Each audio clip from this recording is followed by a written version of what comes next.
All right, welcome back to another video of learning Rabbi Shmuel Horowitz's life, sefer Yemey Shmuel. We're going to continue. Took a break for about 2 weeks, but now we're back into it. Sitting in my kitchen, just the lighting is much better over here. Anyway, so we are now up to the part where it's after World War I in Tzfat. The Turkish army, the Ottoman Empire, whatever, left Tzfat. Now they're not under their control anymore. Now we're going to learn about someone named Rabbi Naftali Chanales. Okay, so it says, Rabbi Shmuel Horowitz says, at the end of the winter of Taf Reish Pei, I don't know which year that is, in the English date, and we were still sitting in our apartment, like we spoke about before, and there was a bunch of boxes and a bunch of things that came from America of clothing for all the poor people of Tzfat. And then the Rav Tzaddik, Rabbi Naftali Chanales, Zichrono L'Bracha, who was a descendant of the Baal Shem Tov. He was a very, very special man. He helped out a lot in the tzibur.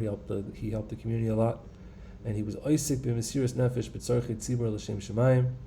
He had a great holy appearance. And he also would go in front of different, leaders in the Arab world and the other worlds to help out the Jews. And he saved a lot of Yidden from death.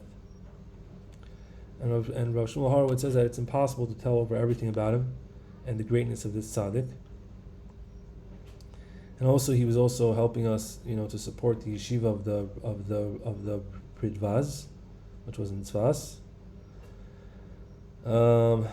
And he also helped out a lot of the Rabbanim and all the yeshivas and all the shuls in Tzfas. And he was a very, very big Askan. He was a very, very big Tzaddik. Every single day, Rav Shmuel Horowitz says that this guy, Rabbi Naftali Chanales, would say the whole entire Tehillim every single day also, besides all the Askanas and all the other Avodas Hashem that he was doing. And he also was on the kever of Rabbi Nachman in Uman. This is one of our first, appearances over here, really, about Rabbi Nachman and Shmuel and Rav Shmuel Horowitz talking about it. But obviously, we're going to get more into it. And he's going to talk about Breslov. And obviously, when he himself went to Uman, he went there. Rabbi Naftali Chanales went to Uman to be Mekayim what Rabbi Nachman said, what Rabbeinu said, to come to his kever and say Tikkun Klali. And he lived close to us, next to the Beis Medrash Chabad in the old city of Tzfas, and he was a great friend of my father's. And he would actually daven in the Beis Medrash of Trisk. So this actually makes sense. If you know Tzfas, I live in Tzfas, so if you go to the old city, if you go down to the Chabad shul, which today is called the Tzemach Tzedek shul, it actually says this guy's name on it, Rabbi Naftali Chanales, because I think he helped build the shul. And close to it, about another 10, 20 feet, is the Beis Medrash of Trisk, which the Chasidei Breslov took over, because there's no more Trisker Chasidim in Tzfas. And so it all makes sense, like mamish close together.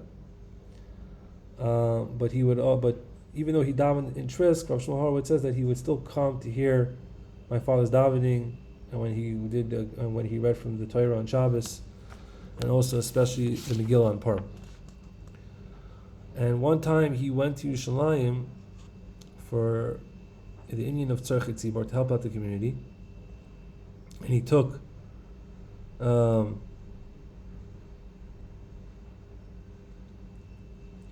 he had all this clothing to give out and everything like that, and he was coming back a few days before Pesach on the train, and it was a very, very bad accident when the train was close to the city of Lod.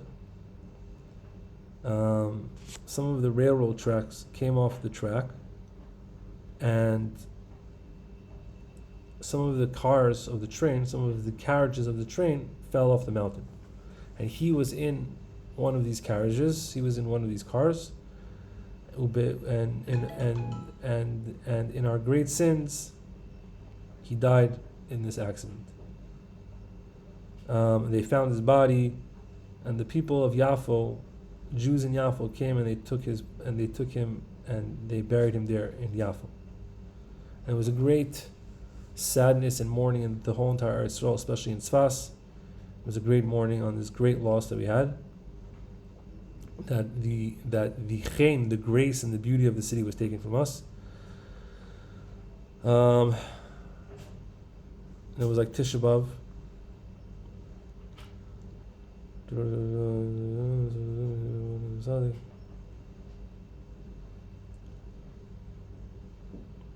And then he said on that Pesach, that's also when it started the first Arab pogroms in Yerushalayim, Eretz Kodesh. There was many people killed, and a lot of stores were vandalized and everything like that. And this is how it went down. He says this was the story. He said on the days of Pesach also was the Chag of the Arabs, which is called Nebi Musa. Yom Aleph Shel Pesach Chol b'Shabbos. And the first day of Pesach was on Shabbos, and the first day of Chol Moed was Sunday. And when many Jews came to be Mispal Musaf at the Koisel and to go up to the Temple Mount, actually, I'm sorry, I didn't say that. I mean, just to go to the Koisel, not the Temple Mount.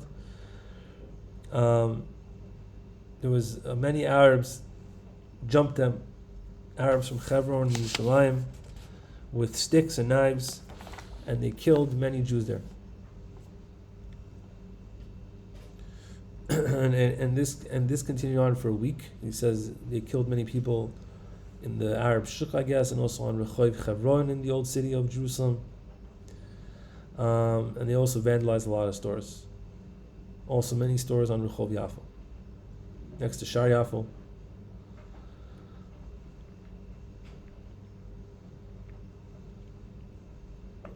And Rav Shmuel Horowitz is talking about his Beis Medrash now. This is when he was, I'm saying this is still when he was a kid in Tzfat really, but he's talking about his Beis Medrash later on when Rav Shmuel Horowitz lived in Yerushalayim. They had a Breslov shul in the old city, and he calls it his Beis Medrash Shalanu, our Beis Medrash, the Beis Medrash of the Breslovers.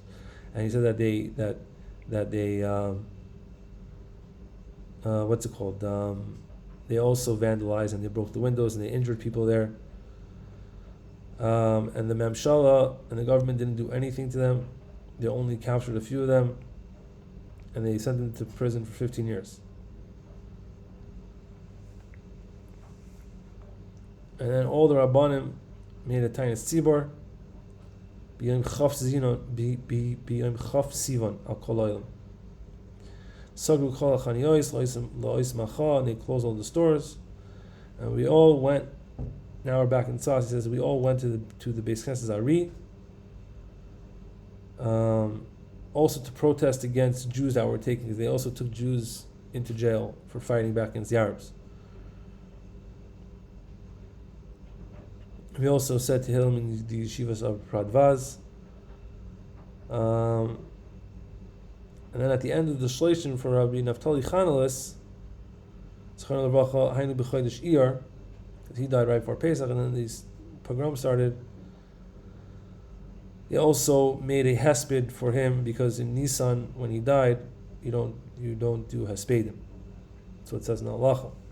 So he made a big hesped for Rabbi Naftali Chanales in Iyar.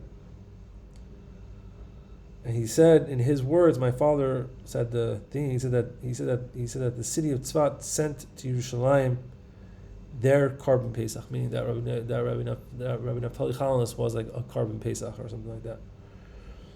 He was clean from chait and everything, whatever. And Yerushalayim Eretz Kodesh completed the nisachim that come with the carbon with the blood of the Jews. There was a lot of bad stuff happening. Ki b'carbon Pesach lo hay nisach yayin. They didn't do a nisach of yayin, but by a carbon Pesach, rather, but with the blood of the actual carbon. So it was very intense times.